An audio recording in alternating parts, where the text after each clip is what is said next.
여러분 안녕하십니까? 여수 MBC 뉴스데스크입니다. 여순 사건 74주년을 맞아 희생자들을 추모하기 위한 합동 추념식이 오늘 광양에서 열렸습니다. 처음으로 정부가 주최한 행사여서 의미가 있었는데요. 신속하고 철저한 진상규명과 희생자들의 명예회복을 위해서는 여전히 해결해야 할 과제가 많습니다. 문형철 기자입니다.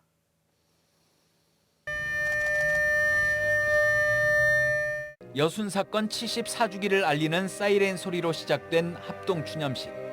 단상 위에 하나둘 국화가 놓여지고 참석자들은 고개를 숙여 희생자들을 추모합니다.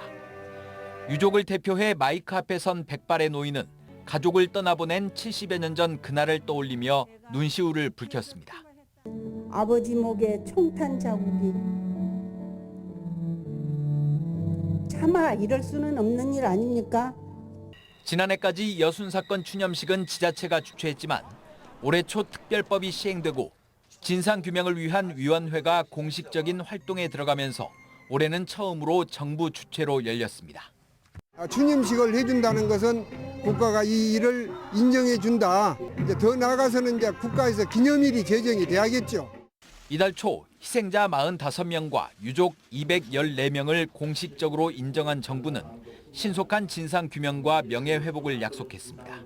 그에 합당한 보상이라든가 희생을 추념할 수 있는 그런 여러 가지 사업이라든가 기념행사 이런 것들을 하지만 유족에 대한 지원과 억울함을 풀어줄 직권 재심을 위한 법 개정 작업은 기약 없이 미뤄지고 있고 일부 유족들은 당시의 트라우마에 시달려 피해 신고조차 꺼리고 있는 실정입니다.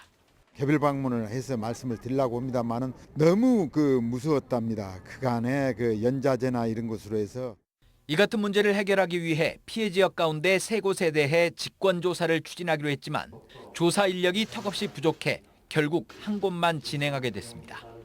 진상규명위원 15명 가운데 상임위원이 한 명도 없다 보니 전문성과 책임성도 떨어질 수밖에 없습니다.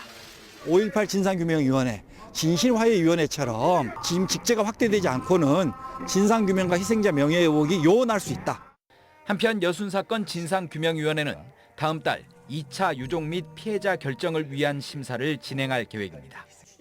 MBC 뉴스 문형철입니다.